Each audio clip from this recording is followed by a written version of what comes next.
A man without presence is like a ship lost at sea.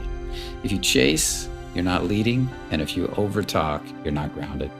You don't lead by doing more. You lead by holding space so powerfully, the world moves around you. And today, I'm going to show you how.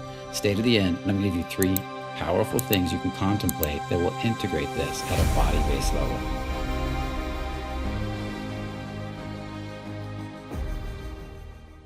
So why does this matter? Because weak men collapse under pressure.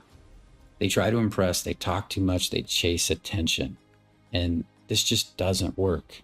It never worked for me. I was one of those weak men. I tried to chase attention. I tried to get validation. And the harder I tried, the more I suffered. It was a long journey to make the transition out of this place. And it's not an easy journey, but it's a journey that's worth it. But on the other hand, grounded men don't chase.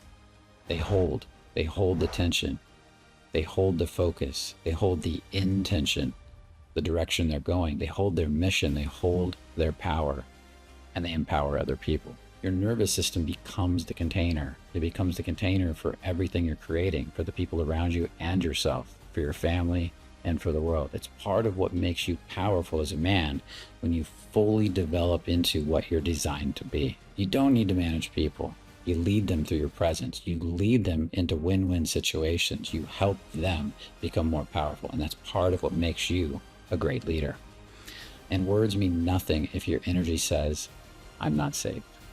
I used to, for years, make people feel unsafe. I made women run the other direction. I was so nervous inside, so scared that people could feel it. And I just didn't understand, because from that nervous vantage point, I couldn't see the effect I was having on the outside world.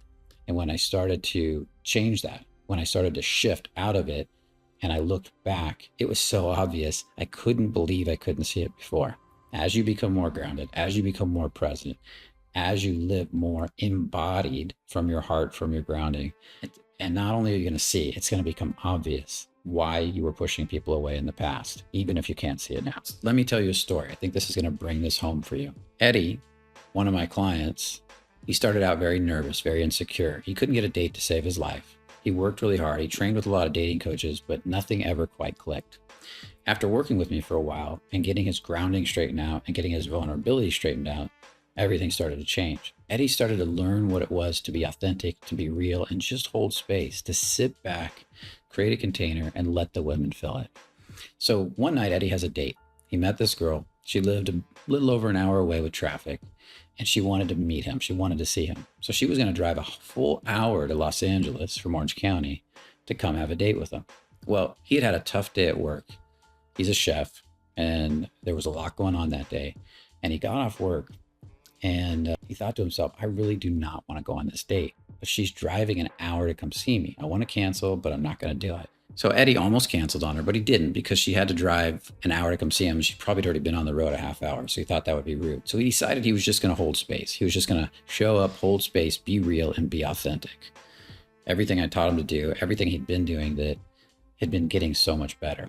Well, something interesting happened on this date. He sat down with her, and the first thing she asked him was, how was his day? And he said to her, my day actually kind of sucked. I had a bad day and I was going to cancel on you, but I realized you were driving really far to come see me, and I thought that would be rude. So I didn't do it. And honestly, now that you're sitting in front of me, I'm glad I didn't. I'm really enjoying our date. And she looked at him dead in the eye and said, that's one of the sexiest things any man has ever said to me on a first date. And then she said, come sit next to me. So he's like, really? And he got up and he sat down next to her on the other side of the table, and she put her hand on his leg, started rubbing his leg and holding him and caressing him. And he was shocked. He's like, what just happened here? What's going on? And the truth is that first, Eddie learned to get grounded. Second, he learned to hold space. He got still inside, held space, and he learned to be real and vulnerable. Vulnerable meaning honest and authentic, not needy, strong, vulnerable. And in that process of holding that space for their emotions to be felt, for her to express herself, for her to invite him over, she took over. She invited him over and she began to nurture him. That's powerful when you think about it. When you get really good at holding space for people, when you get really good at holding space for women, creating this beautiful, perfect environment to invite them into, they will fill it. They will do all kinds of things to dance for you, cook for you, nurture you. They will be inspired to fill that space with their femininity and their beauty. That's one of your roles as a man. So when you hold space, you create a container like a powerful masculine man from your stillness inside, and then you create space for her to fill it. Amazing things will happen. Okay, so I got another story. It's a little different, but it does somewhat involve this container idea.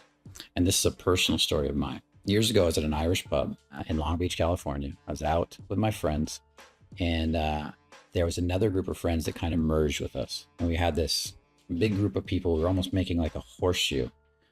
And I was standing at one end over here. My good friend Catalina was next to me. And then there was another group of guys here.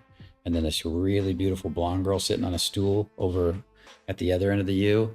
And then a couple other people. And I remember sitting there and just watching everybody, and we were kind of joking and having a good time. And I look at the blonde girl, and she just looked miserable. She was sitting there on the stool, kind of grumpy, but she kept looking at me. And I leaned over to one of the people in the group that I just met, and I said, "What's up with the blonde girl?" He goes, "Yeah, you don't want to talk to her." And I go, "What do you mean?" And he goes, "Well, she's always like that. She's just kind of a grumpy, angry person." So I was sitting there and I was having fun. I was joking with everybody. She kept looking at me, and I was like, "What's going on?" She's like almost playing with me here. So I thought, I'm going to go over and talk to her anyway. Screw this. Now, at this time, I was kind of new to all this stuff. I was learning. And again, create a container, create a space, and then set boundaries and rules within it. So I walked over and started talking to her. And she started to be bitchy. She started to be kind of rude. She was a little snotty. So I said, this girl doesn't really want to talk. I see what all her friends mean. So I went, sat, and started hanging out with my friends again. I'm standing next to Catalina. And Catalina had had a little bit too much to drink. And I said something to Catalina. I don't remember what it was. And I gave her a little shove. And well, she stumbled. And she bumped this person, who bumped this person, who bumped that person in the group. And this beer spilled on this blonde girl. And I was shocked. It was almost like this crazy domino effect of people that caused this beer to spill on her. Without thinking, my nice guy reared its ugly head. I basically stepped into the center of the group and I said, "Sorry, that was my fault." Now, it really wasn't my fault. I guess I started the chain reaction, but as in hindsight, that was my nervous nice guy that jumped out and said that. Well, she immediately got mad. She jumped off her bar stool. She starts getting in my face for whatever reason. She was like, "Okay, you're at fault. I'm going to attack you." And I was watching this, and I'm watching her yell, and there's a part of me that just shut off and thought, I just need to set a boundary here. So I looked at her and I said, "This conversation's done." And I put my hand up in front of her face and I turned my back on her. Now I feel this shove on my back as I'm walking away, but I walk away. I go outside, I talk to a few friends, and then I say, you know what? She's not going to drive me away from the fun I was having. I'm going to go back. I'm going to go back and hold space. So I went back to the group and I stood next to my friend Catalina, and everybody was starting to laugh again. She's sitting there kind of smoldering, and I started to enjoy a drink, and I'm laughing, and I look at her and she's staring at me. And so as I'm holding space, and I'm again holding space for the whole group, I'm sitting there creating this grounding effect. I look at her, I lean forward, I get really close, and I say, "Me and this girl," and I point, I go, "We hate each other."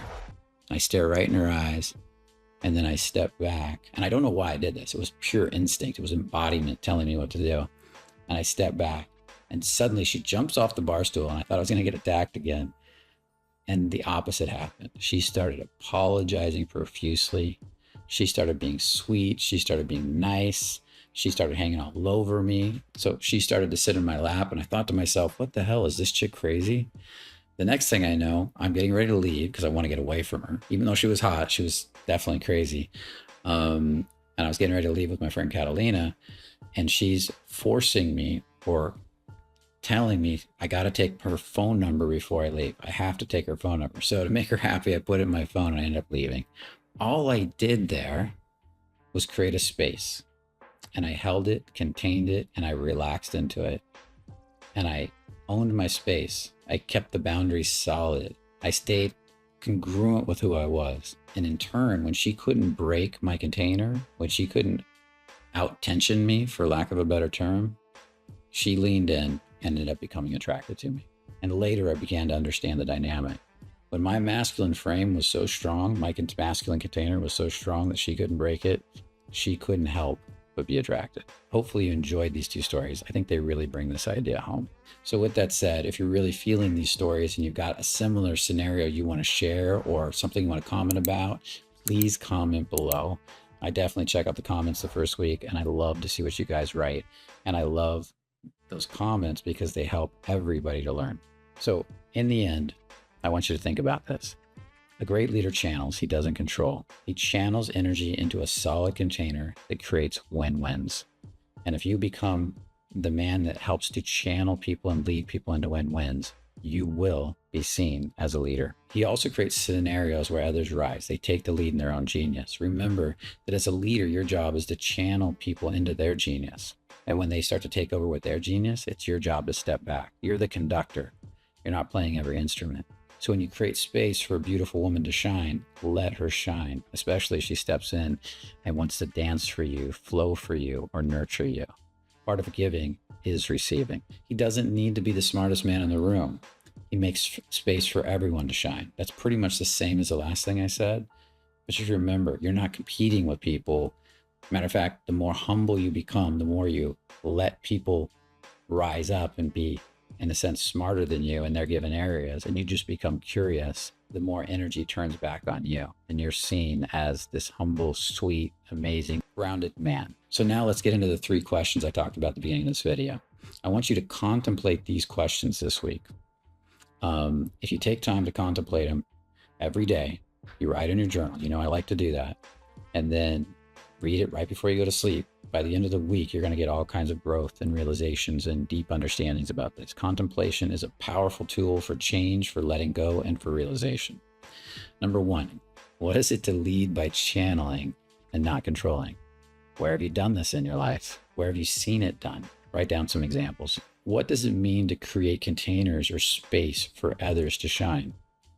Where maybe have you done this and you didn't realize it? Where have you seen others do this? And lastly, how can you do both of these things at least once or twice this week?